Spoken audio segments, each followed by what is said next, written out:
बोलो श्री प्राणनाथ प्यारे की जय। बोलो सतगुरु महाराज की जय। प्रथम लागू दो चरण को, धन ए न छुड़ायो किन। लाख तली लाल एड़ियां मेरे जीव के यही जीवन। इन पाँव तले पड़ी रहूं, धनी नजर खोलो बातिन। पलना वालों निरखु नेत्रे मेरे जीव के यही जीवन। मेरे जीव के यही जीवन। प्रणाम जी, प्रणाम सुंदर साथ जी, प्रणाम सुंदर साथ जी। जैसा कि हम श्री श्रृंगार ग्रंथ कर रहे हैं और उसके 19 प्रकरण हो चुके हैं। आज हम 20वां प्रकरण प्रारंभ करने जा रहे हैं। हक माशूक का मुख सागर, और आगे लिखा है मंगलाचरण। इसमें धामधनी अक्षरातीत का जो मुखारविंद है उसके सौंदर्य का वर्णन किया गया है। और मामती जी ने कहा है कि धामधनी अक्षरातीत का जो मुखारविंद है उसकी उपमा उन्होंने ऐसे सागर से दी है जिसकी कोई था नहीं है, जिसकी कोई सीमा नहीं है, जो अनंत है, अपार है, असीम है। तो आगे कह रहे हैं, हक इल्म के जो आरिफ मुख नूर जुमाल खूबी चाहे। अब हक इल्म के जो आरिफ, हक इल्म क्या है? हक इल्म धामधनी अक्षरातीत के द्वारा महामती जी के धाम हृदय में बैठ करके कहलाई हुई ये वाणी है, ये ब्रह्म वाणी है। तो धामधनी अक्षरातीत की इल्म के जो आरिफ हैं, आरिफ बोलते हैं विद्वान, जो पूरी जिन्हें जानकारी है, जो इस इल्म को अच्छी तरह से जानते हैं। मुख नूर जमाल खूबी चाहे, वो धामधनी अक्षरातीत के मुखारविंद को, उसकी खूबी को, उसकी शोभा को बार बार देखना चाहते हैं कि हम उनके मुखारविंद की शोभा को बार बार निहारें, बार बार देखें। चाहे चाहे फिर चाहे। देखो ये वर्ड बार बार रिपीट हो रहा है, इसका मतलब पुनरावृत्ति वही है ना। फिर स्वरूप को निरखिए, रूप को लागी यही रट। रूप को यही रट लगी है कि मैं बार बार धामधनी अक्षरातीत के स्वरूप को निहारूं, उसे देखूं। कहते चाहे चाहे, चाहती है वो रूप, बार बार चाहती है। देख देख उड़ावे अरवाहे, और उस शोभा को देख देख, ये भी पुनरावृत्ति है, यानी कि एक बार देखना नहीं, बार बार देखना। और बार बार उस शोभा को देख करके अपनी अरवा को उड़ा देती है। अरवा उड़ाने का मतलब यह है स्वयं को धामधनी अक्षरातीत के सौंदर्य रूपी सागर में डुबो देती है, अपने अस्तित्व को उसमें खो देती है। उसका अपना कुछ अस्तित्व रहता नहीं है। वो इतनी उस सौंदर्य को देख करके, उस शोभा को देख करके ऐसे दीवानी हो जाती है, पागल हो जाती है। तो ये बताया है कि देखो ब्रह्मवाणी का ज्ञान बहुत जरूरी है। बिना ज्ञान के, बिना इल्म के इश्क नहीं होता। अगर ये इल्म नहीं होता तो आप परब्रह्म के बारे में कैसे जानते, कैसे परब्रह्म की पहचान होती? तो इल्म से ही परब्रह्म की पहचान होती है। इल्म से ही परब्रह्म के प्रति हमारे अंदर प्रेम आता है।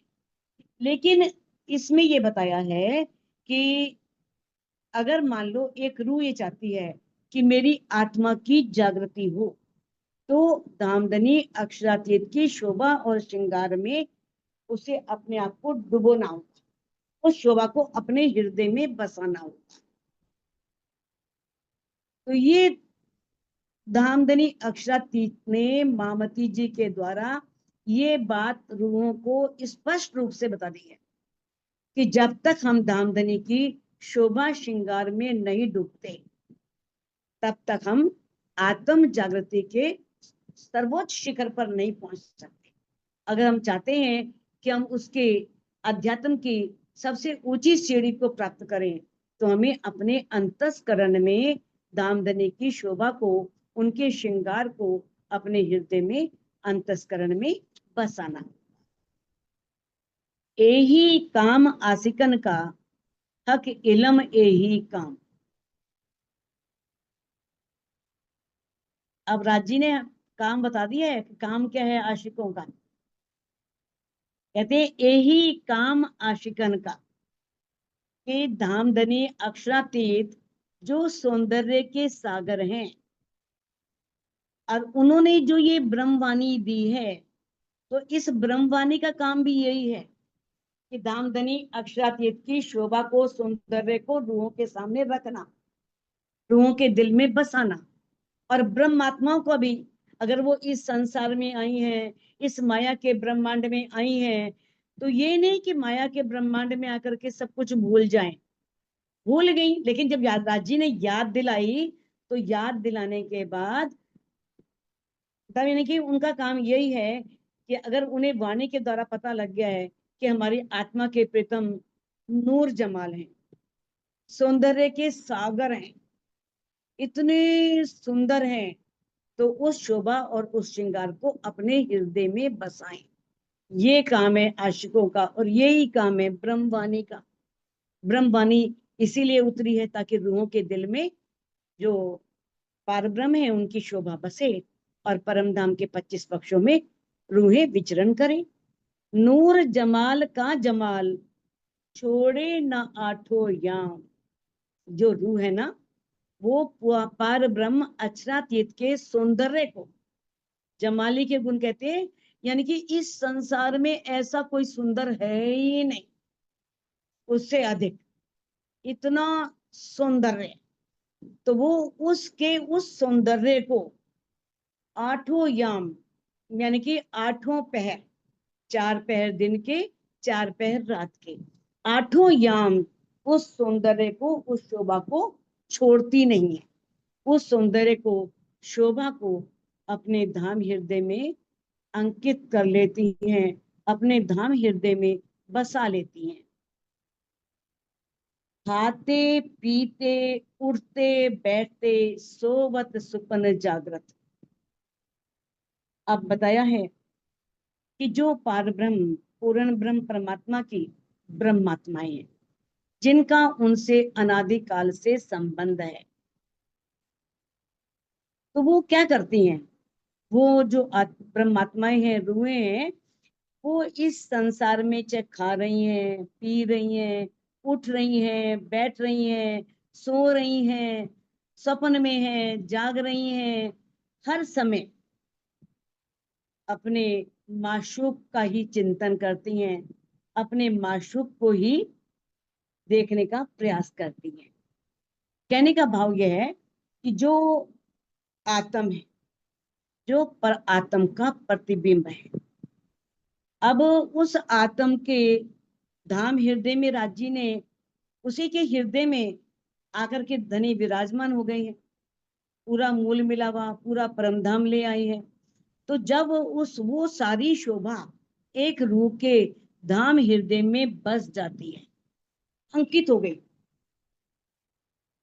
इस बात को पता नहीं आप अच्छी तरह समझे या नहीं समझे, जो बात हमारे अंतस्करण की तह तक पहुंच जाती है, आप गहरी नींद में भी हो ना, सपन में भी हो, आपको वही दिख रही होती है,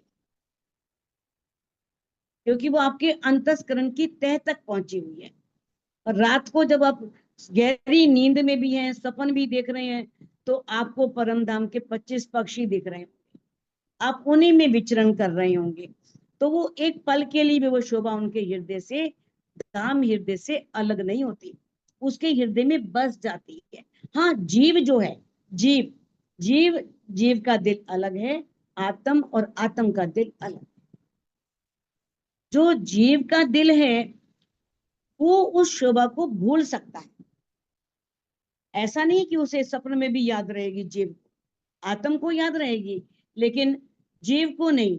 वो निद्रा की अवस्था में क्या होता है, जब वो गहरी नींद में होता है उस समय वो उस शोभा को भूल सकता है, क्योंकि इस तन में सत्गुण भी है, रजोगुण भी है, तमोगुण भी है, और उस समय सो रहे हैं तो निंद्रा है, आलस्य है, प्रमाद है ना।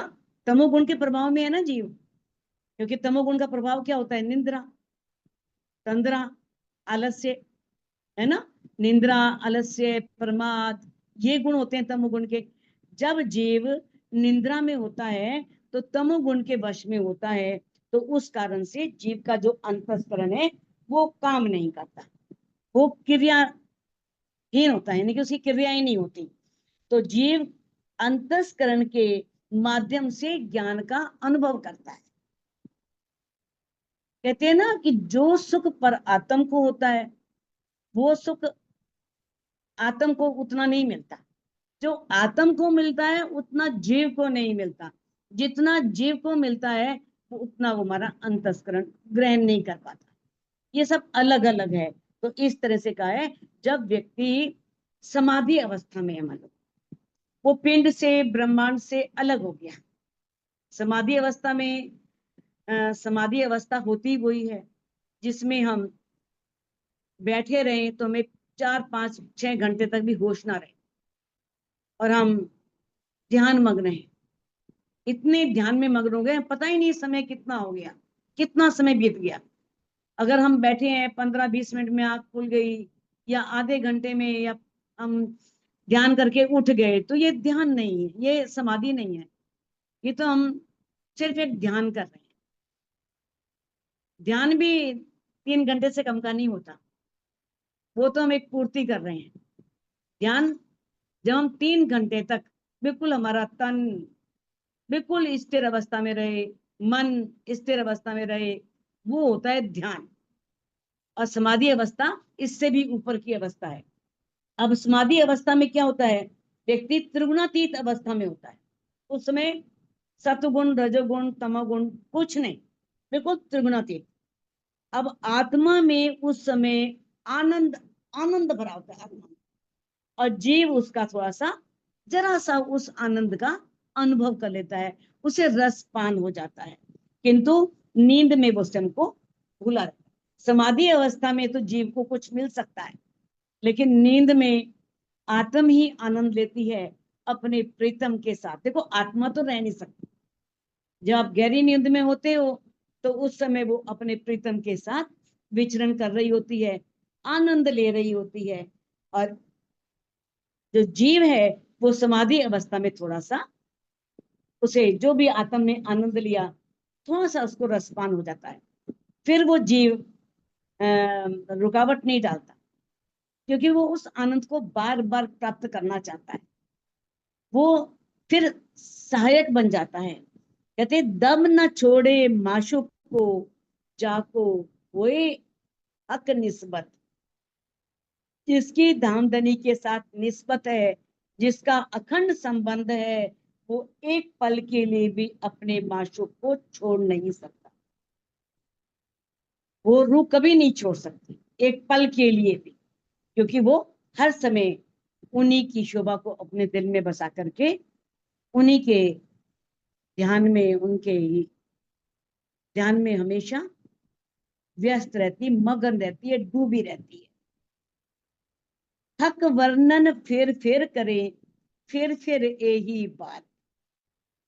जो ब्रह्मात्माएं हैं, जो राज्य की अंग रूपा अंगनाएं हैं, उनके बारे में बताया है कि हक वर्णन फिर करे, उन्हें काम ही कोई और नहीं है।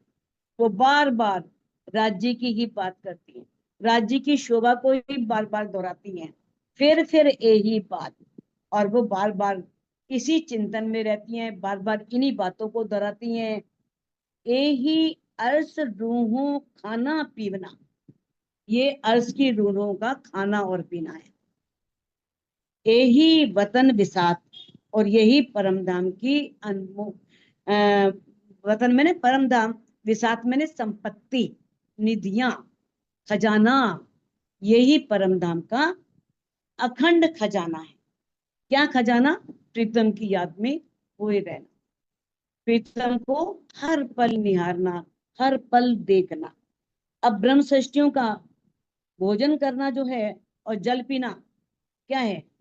धामधनी की शोभा का वर्णन करना और उनका चिंतन करना, ये उनका भोजन करना है और जल पीना है। और सागर में, सागर ग्रंथ में क्या है? प्रीतम के दीदार को भोजन करना और प्रेम में डूबने को जल पीना कहा गया है। जैसे कहा है ना, खाना दीदार इनका, यासो जीवे लेवे श्वास, दोस्ती इन स्वरूप की, तिन में मिटत प्यास। क्या कहे? खाना दीदार इनका, दीदार जो है वो रूहों का खाना है, भोजन है। परम धाम में रूहों को कुछ नहीं चाहिए, बस धनी दिखने चाहिए, वो सामने दिखने चाहिए। खाना दीदार इनका, यासो जीवे लेवे श्वास, और इन्हीं के दीदार से ही वो जीवित रहती हैं, यही उनके जीवन का आधार है। दोस्ती इन स्वरूप की, और इस स्वरूप की दोस्ती ही उनका पानी पीना है, उसी से उनकी प्यास मिटती है। तो अब ये बताया है कि किस तरह से, जो देखो वाणी पढ़ना, चिंतन करना, मनन करना, ये सब क्या है? ये पहली सीढ़ी है, अध्यात्म की पहली सीढ़ी। कि हमें वाणी पढ़नी है, उसका चिंतन करना है, मनन करना है, तो ये ही रूहों का खाना है और पानी पीना है। अब इससे आगे जो सीढ़ी है, अगर मान लो आत्म जागृति के पथ पे चल पड़ी है और उसे उसकी ऊंचाई तक पहुंचना है, तो जीव का जो अंतस्करण है उसके द्वारा चिंतन मनन से भी हट करके, चिंतन मनन तो है लेकिन चितवनी में डूबना है। उस समय कोई चिंतन नहीं, कोई मनन नहीं, कोई बुद्धि नहीं, कुछ नहीं, इन सब से अलग होकर के अपने अंदर की दृष्टि से, आत्मिक दृष्टि से अपने प्राण वल्लभ का, अपने प्राण प्रीतम का दीदार करना है। क्योंकि आत्मा के धाम हृदय में वो शोभा अखंड हो जाती है। अगर आप ध्यान से पढ़ते हो, बैठ के विचार करते हो, चिंतन करते हो उसके बारे में, देखो वही बात है ना, हम कई बार कह देते हैं कि हमने तो भाई, हम तो रोज 4-5 चर्चाएं सुनते हैं, कह देते हैं ना, सुबह से शाम तक कानों में हमारे ईयरफोन लगे हुए हैं, हम सुने जा रहे हैं, सुने जा रहे हैं, सुने जा रहे हैं। फिर आपको शाम को कोई पूछे कि आज आपने कौन कौन सी चर्चा सुनी, नहीं ध्यान, सुनी बस। कौन कौन सी सुनी, क्या कहा, पूरा नहीं बता सकते। अगर हम एक भी सुन लें, और यानी कि सिर्फ किताबें पढ़ना ही स्वाध्याय नहीं होता, अपने अंदर जो भी हमने पढ़ा उसे अंदर बैठाना भी स्वाध्याय होता है। ये भी एक स्वाध्याय है। हमने मान लो एक ही चर्चा सुनी और उस पर हम चिंतन करें, मनन करें। आज हमने ये चर्चा सुनी थी, इस चर्चा में क्या क्या बातें कही गई थी, उन बातों को अपने अंदर दोहराएं। तो वैसे ही है, हम श्रृंगार ग्रंथ पढ़ रहे हैं, श्रृंगार ग्रंथ पढ़ने के बाद हम सोचें कि आज हमने दामदनी अक्षरातीत के मुखारविंद की शोभा पढ़ी थी, तो मुखारविंद की शोभा में क्या बताया गया था, उसे अपने अंतस्करण में उतारें, अपने अंदर उतारें। तो बताया है कि इसमें जब एक रूह बहुत शोभा में डूब जाती है, विरह में डूब जाती है, तो उसमें बोलना संभव नहीं होता। किस तरह से इंद्रावती जी ने कलश हिंदुस्तानी में कहा है ना, जब मैं होती विरह में तब क्यों मुख बोलियो जाए। अगर मैं विरह में हूं तो उसमें मुख से शब्द ही नहीं निकलते, मुख से वर्णन ही नहीं होता। और अब आगे भी कह रहे हैं कलश हिंदुस्तानी के, हिंदुस्तानी में कहा गया है कि प्रेम की गति तो इससे भी न्यारी है, इससे भी अलग है। ना ही कथनी इश्क की और कोई कथियो जिन, इश्क तो आगे चल गया शब्द समाना सुन। ना ही कथनी इश्क की, इश्क के बारे में कुछ नहीं कहा जा सकता, ना इसके बारे में कहना। इश्क तो आगे चल गया, इश्क तो आगे चला गया। और कहते हैं शब्द समाना सुन, और शब्द हमारे शून्य में समा गए, शब्द आगे पहुंचते ही नहीं, बस इश्क आगे है। तो कहने का मतलब यह है, ज्ञान का कथन जो होता है ना, सिर्फ ज्ञान अच्छा नहीं होता। ज्ञान जो है वो जीव के अंतस्करण और इंद्रियों द्वारा होता है, हमारा अंतस्करण और इंद्रियां। लेकिन जब प्रीतम का दीदार होता है, और उस दीदार में आत्मा के अंतस्करण की जो लीला होती है, उसे आगे स्पष्ट किया है कि अंतस्करण में लीला क्या होती है, अंदर क्या लीला होती है, ज्ञान के द्वारा। जेती रूहे आशिक रहत हक खूबी के माए। अब बात की है आशिक रूहों की। रूहें तो बहुत है, सारी थोड़ा ना आशिक है, कोई धनी को माशुक बन के रिझा रही है, ऐसा नहीं है ना।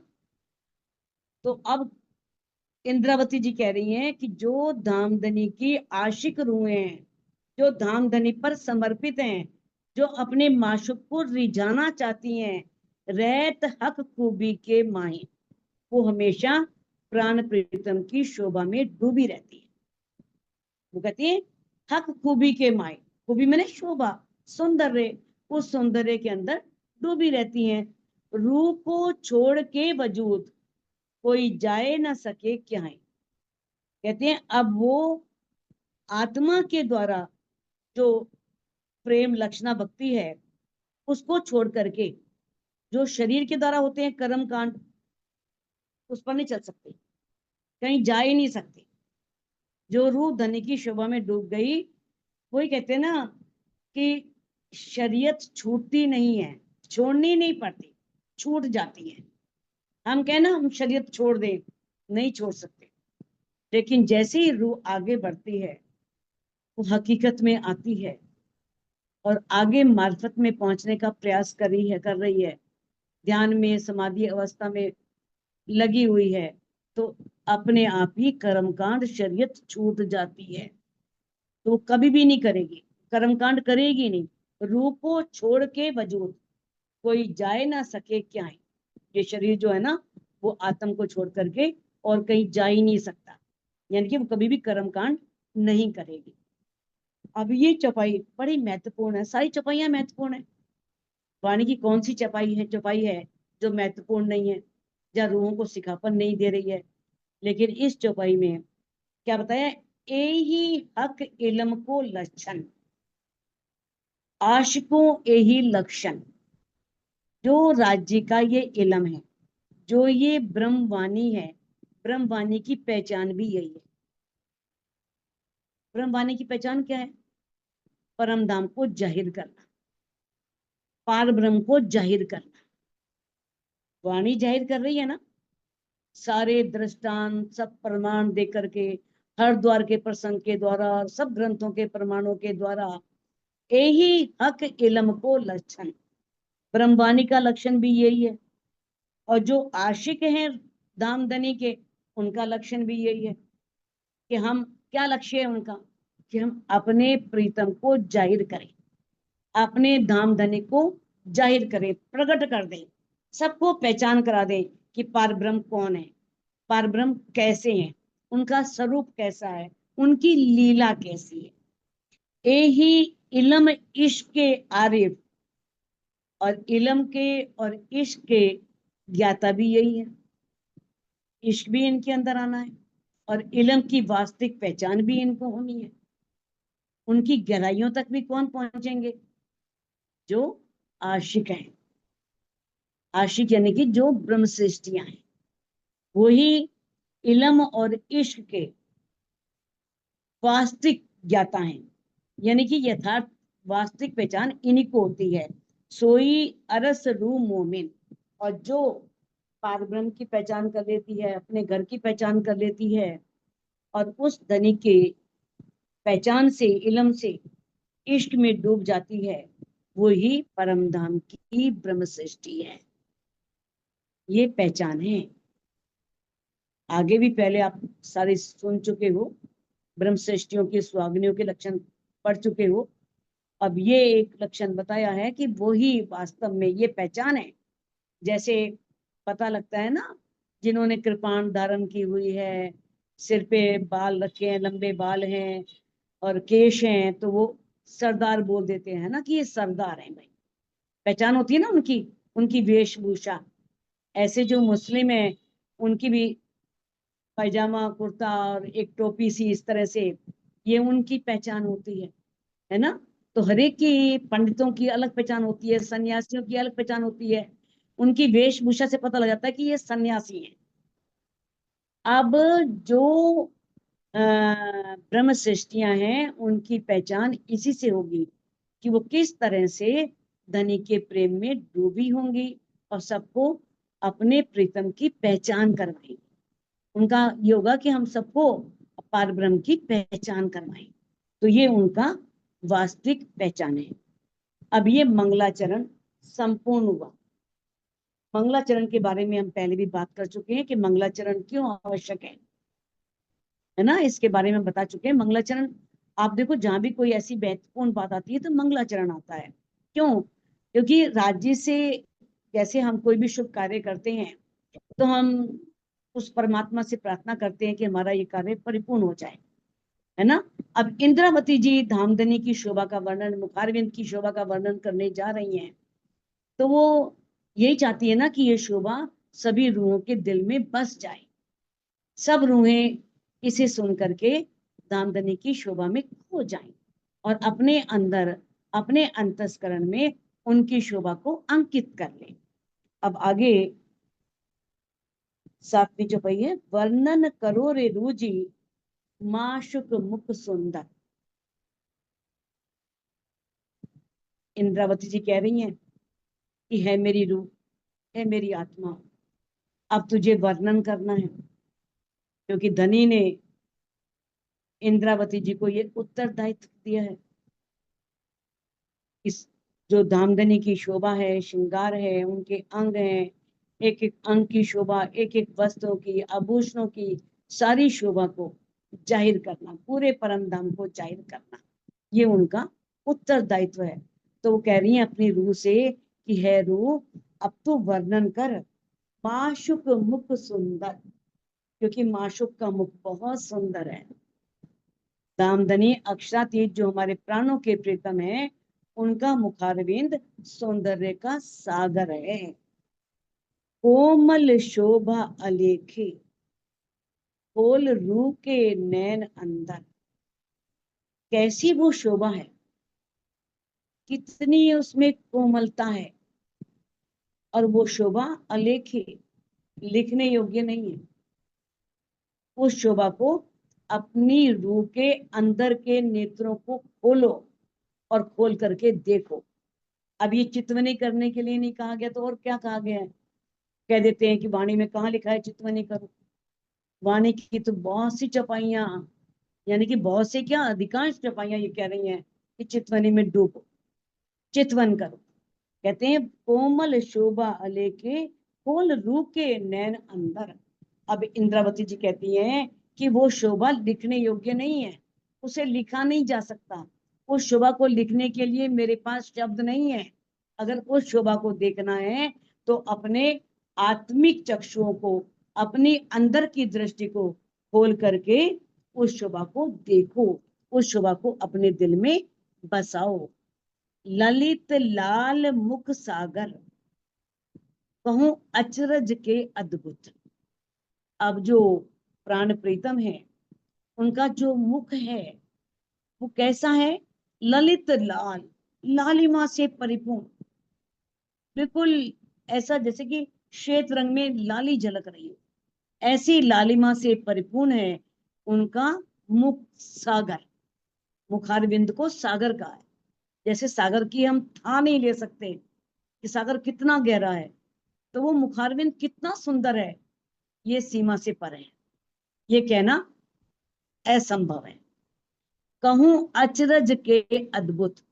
अब उसकी जो दामदनी की जो शोभा है वो इतनी अद्भुत है, इतनी आश्चर्य में डालने वाली है कि कैसे कहूं।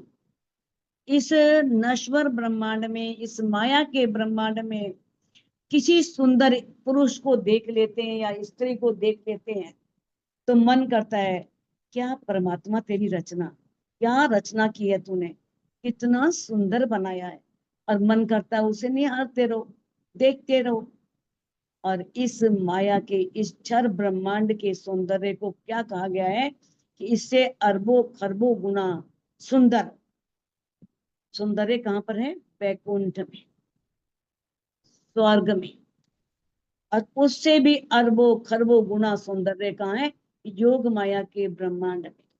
अब योग माया के ब्रह्मांड से भी अरबों खरबों गुना सौंदर्य है परम धाम की ब्रह्म सृष्टियों में और धामधनी अक्षरातीत में। बताओ उसका फिर कैसे वर्णन किया जाए, जब इस माया के ब्रह्मांड में इतना सौंदर्य है कि उसे देख करके व्यक्ति मोहित हो जाता है और चाहता है कि उसे निहारता रहूं, देखता रहूं। क्यों कर आवे वाणिये में। अब इंद्रावती जी कहती हैं वो शोभा ऐसी है कि वो वाणी में नहीं आती, मैं उसे कह नहीं सकती। ए बका सूरत लागोत, ये कोई ऐसी वैसी बात नहीं है। ये परम धाम, अखंड परम धाम, वहां के सौंदर्य का वर्णन है। जो कहाँ का है? अखंड परम धाम की सूरत, जो स्वरूप है उनका वर्णन करना है, उनकी शोभा का वर्णन करना है। सागर ग्रंथ में पढ़ चुके हो ना? सागर ग्रंथ में क्या कहा है? कहा है ना कि यहाँ पर तो इल्मे लुदन्नी गोते खात।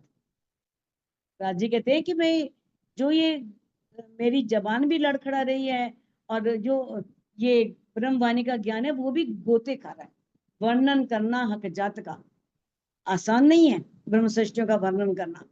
वो इतनी सुंदर है, तो इतना सौंदर्य है कि उसका इंद्रावती जी कहती हैं वाणी में वर्णन करना बहुत मुश्किल है, उसे शब्दों में नहीं कहा जा सकता। वो सौंदर्य त्रिगुणातीत है, वो सौंदर्य शब्दातीत है। मुख गोर झरे कसुम्बा। अब धामधनी अक्षरातीत के बड़ी गौर वर्ण वाले, ऐसा गोरा रंग मुखार बिंद का, और उसके अंदर क्या झलकार है? कंसुम्बा, गहरी गुलाबी, हल्की गुलाबी भी नहीं, गहरी गुलाबी। तो गोरे मुख पर कैसे गहरे रंग की, गुलाबी रंग की आभा झलक रही है। इतना सुंदर वो मुखार बिंद है। शोभा क्यों कहूं बड़ो विस्तार। अब उस मुखार बिंद का जो गौर वर्ण का है और गहरी गुलाबी को लिया हुआ है, लिए हुए हैं, तो इंद्रावती जी कहती हैं उसकी शोभा का मैं कैसे वर्णन करूं, उसका विस्तार तो बहुत बड़ा है, बहुत बड़ा विस्तार है। मैं उसकी शोभा का किस तरह से वर्णन करूं। रंग कहूं के सलूकी, ए ना आवे माहे शुमार। अब इंद्रावती जी कहती हैं मैं रंग के बारे में वर्णन करूं, कैसा उनका गौर वर्ण है, कैसे उस गौर वर्ण के अंदर जो सुंदरता छिपी हुई है उस सौंदर्य का वर्णन करूं। ए ना आवे माहे शुमार, ये शोभा, ये सौंदर्य सीमा में नहीं बांधा जा सकता, इसका कोई पार नहीं है। इसको सिर्फ अंतर्दृष्टि के द्वारा देखा ही जा सकता है। इसके आगे कहती है कहूं सागर मुख जोत का, के कहूं मेहर सागर। अब धामधनी को मैं क्या कहूं, उसका मुख, उनका जो मुखार बिंद है, मैं उसे ज्योति का सागर कहूं कि उसमें इतनी ज्योति है, इतना प्रकाश है, इतना नूर है। के कहूं मेहर सागर, या उसे मेहर का सागर कहूं कि वो मेहरों के सागर है, अनंत मेहर करने वाले हैं। के कहूं सागर कलाओं का, या उन्हें कलाओं का सागर कहूं। कलाएं जानते हो ना? एक तो कला वो होती है कि हर व्यक्ति के अंदर 5-6 कलाएं होती हैं, ये सुषुप्त अवस्था में होती हैं। 5 तो होती हैं, लेकिन और कलाएं सुषुप्त अवस्था में होती हैं। जो व्यक्ति ध्यान करके, साधना करके उन कलाओं को जागृत कर सकता है। जैसे भगवान राम हैं, कृष्ण जी हैं, गुरु नानक जी हैं, ये इन्हें कहते हैं ना भाई, ये 12 कला अवतार, 14 कला अवतार, 16 कला अवतार, है ना। तो कलाएं होती हैं उनके अंदर। कृष्ण जी में 16 कलाएं थी इस तरह से। तो कहते हैं कि अ, यहाँ पर वो कलाएं नहीं है, 16 कला, 14 कला, 12 कला। यहाँ कलाओं से मतलब है दिव्यता। वो जो कलाएं हैं वो तो सीमा ही नहीं है उनके अंदर, तो पता नहीं कितनी कलाएं होंगी। 16 कला अवतार तो कृष्ण जी को बोल देते हैं, जिन्हें परिपूर्ण बोल देते हैं, पूर्ण बोल देते हैं, कि वो पार ब्रह्म बोल देते हैं उनको। तो कहते हैं कि अब के कहूँ सागर कलाओं का, मैं उन्हें कलाओं का सागर कहूँ। कलाओं में दिव्यताओं का, दिव्यता जानते हो ना, अलौकिकता। तो कहते हैं जुबा कह ना सके क्यों कर। अब जुबा इसके बारे में कुछ भी नहीं कह सकती। मेरी जुबा उस सौंदर्य के बारे में वर्णन करने में असमर्थ है। आगे कहते हैं मुख चौक कहूं के चकलाई, के शीतल सागर सुख, सागर सुख। अब राज्य का जो मुखारविंद है, जो उनका आगे का, यानी कि होठ है या आसपास का हिस्सा है या दांत हैं, तो अब कहते हैं कि उनके अग्रभाग के मुख चौक के सौंदर्य का सागर कहूं कि शीतल सागर सुख, या बहुत हृदय को ठंडक देने वाला, सुख देने वाला सागर।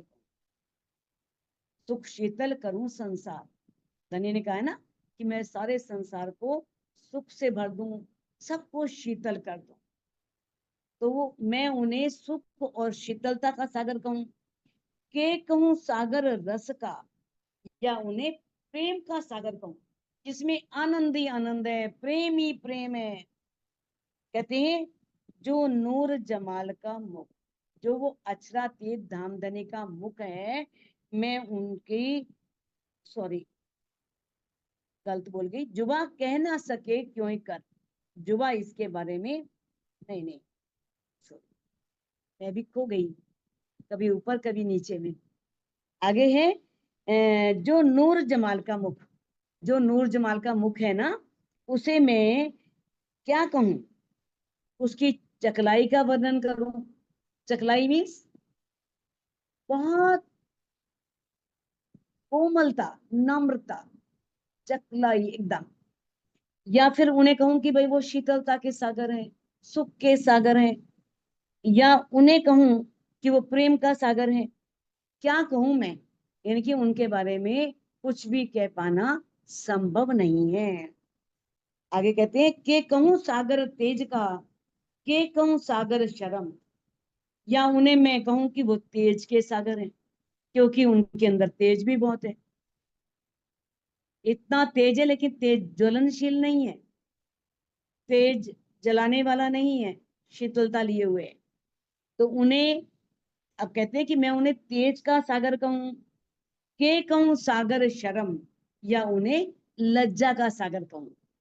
एक लज्जा लिए हुए जो सौंदर्य होता है ना, वो बहुत अधिक सौंदर्य होता है। एक तो सुंदरता, लेकिन सुंदरता में लज्जा, ये उसका एक आभूषण है, एक गहना है। के नूर सागर कहूं बुलंद, या मैं उन्हें कहूं जो सबसे बुलंद, सबसे ऊंचाई पर, जो उन्हें नूर का सागर कह दूं, कि वो नूर के सागर हैं। के चंचल गुण नरम, या मैं उन्हें चंचलता का या नरमाई का या प्रेम से भरपूर गुणों वाला कहूं। क्या कहूं कि वो प्रेम से भरपूर हैं, चंचलता से भरपूर हैं, या उनके अंदर बहुत नरमाई है, बहुत माधुर्यता है। तो क्या कहा जाए। तो यहाँ पर चंचल शब्द का प्रयोग जो आया है ना, ये इस संसार में जो चंचलता होती है उसके लिए नहीं है। उसके लिए क्या है कि उनके अंदर स्थिरता नहीं है, सौंदर्य पल पल बदलता है, उसमें निरंतर वृद्धि होती है। तो इसके लिए चंचल शब्द आया है। क्योंकि एकदम देखो सौंदर्य ऐसा लगेगा, फिर देखो सौंदर्य और अच्छा लगेगा और बढ़ जाएगा, यानी कि उसमें निरंतर वृद्धि होती रहती है, इसलिए उन्हें चंचल कहा है।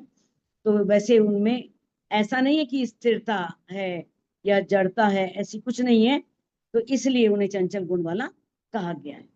कहूं सज्जनता के संकुली, दोस्ती कहूं के प्यार। अब धामधनी का जो मुखारविंद है, सौंदर्य है, उस सौंदर्य को इंद्रावती जी जब बहुत गहराई से देखती हैं, बहुत उसमें डूब जाती हैं, तो उनके चेहरे पर कहते हैं जो सज्जनता है। सज्जनता मैंने, जैसे लगता है ना किसी को देख करके कितना सज्जन पुरुष है, कितना सरल स्वभाव का है, तो कैसे लगते हैं कि बहुत सज्जन।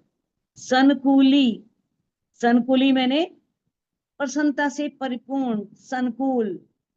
कहते हैं दोस्ती कहूं के प्यार, मैं उन्हें कहूं कि वो, मैं इसे दोस्ती कहूं कि प्यार कहूं, कि मुझे उनसे प्यार है या वो मेरे दोस्त हैं, तो इसके बारे में क्या कहूं। जो जो देखूं नजर भर, सो सब सागर अपार।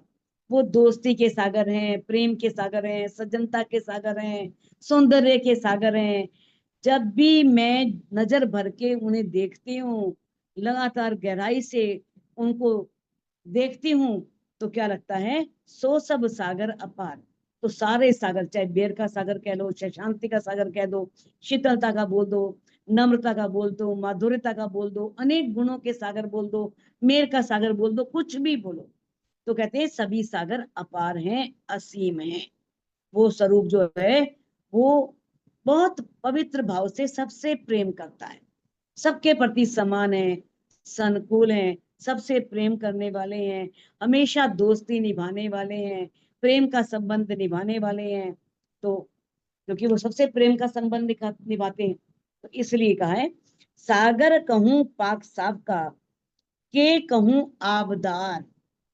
अब कहते हैं, इंद्रावती जी कह रही हैं कि जो मेरे प्राण वल्लभ हैं, उनका जो मुख का सौंदर्य है, वो क्या है, पाक साफ का, पवित्रता का, उज्जवल उज्ज्वलता, उज्ज्वलता में जो कोई दोष नहीं है, जो बिल्कुल साफ है, एकदम पवित्र, जिसमें कोई भी गंदगी नहीं है।